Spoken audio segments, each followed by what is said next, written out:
He was just sweeping the hallway, minding his own business. But then, he saw her, an autistic little girl standing alone, her eyes wide with fear, her hands shaking. Without thinking twice, he reached into his pocket, pulled out a tiny bottle, and began blowing bubbles.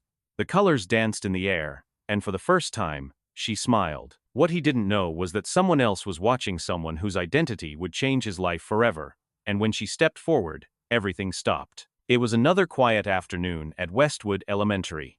Marcus, a black janitor in his mid-52nd, had been working here for years. The students knew him as the friendly man with a warm smile who always had a kind word for anyone passing by. His life was simple: work his shift, head home, and take care of his elderly mother. Marcus never asked for much, and in truth, few people ever really noticed him. He wasn't the kind of man who stood in the spotlight. He preferred staying in the background, making sure everything was clean and safe for the children.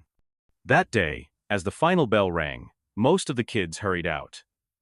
But in the corner of the hallway, Marcus spotted a little girl sitting on the floor, knees pulled to her chest.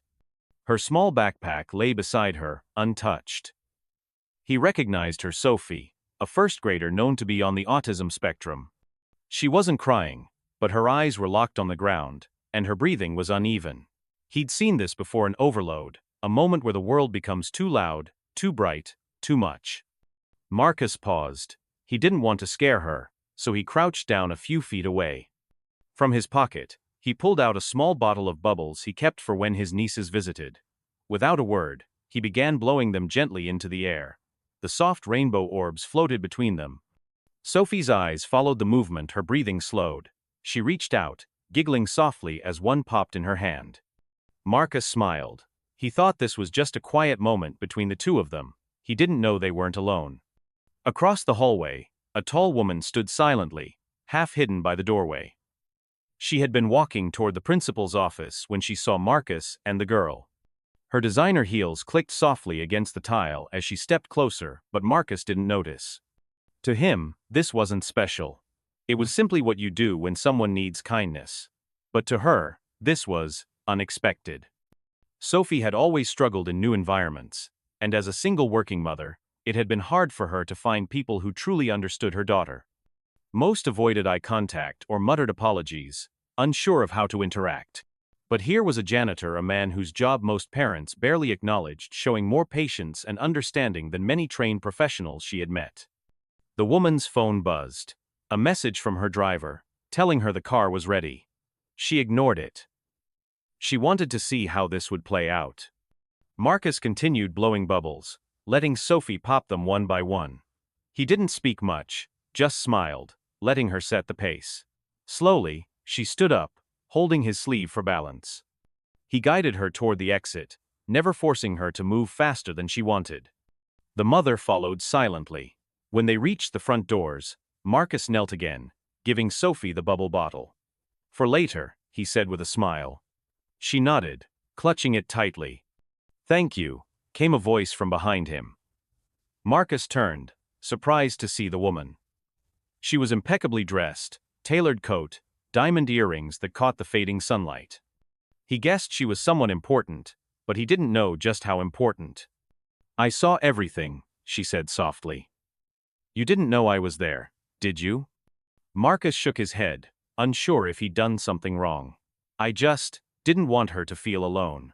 The woman stepped forward, her presence commanding without being harsh. "Most people don't know what to do when Sophie shuts down. But you reached her." Marcus shrugged, embarrassed. Kids just need someone to slow down with them. Her eyes softened. "Do you know who I am?" Marcus hesitated. "Sophie's mom?" She smiled faintly. "Yes, and also one of the largest private donors to this school district. And a billionaire." Marcus blinked, unsure if he'd heard right. He wasn't impressed by money, but the weight of her words sank in. This wasn't just a thank you from a parent. This was an acknowledgement from someone whose voice could change lives. "I want to help you," she said. "People like you who see beyond labels are rare. Let's make sure more children have someone like that." Marcus never asked for recognition. But in the days that followed, the woman kept her word. The school announced a new program for special needs students, fully funded by Sophie's mom. And Marcus was offered a role not just as a janitor, but as a mentor for kids who needed someone patient, steady, and kind. He still cleaned the hallways, still carried his mop and broom, but now, kids sought him out for advice, for comfort, for a laugh.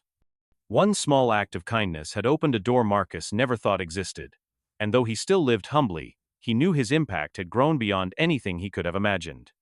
Because sometimes, the smallest gesture, a bubble floating through the air, can change a life forever.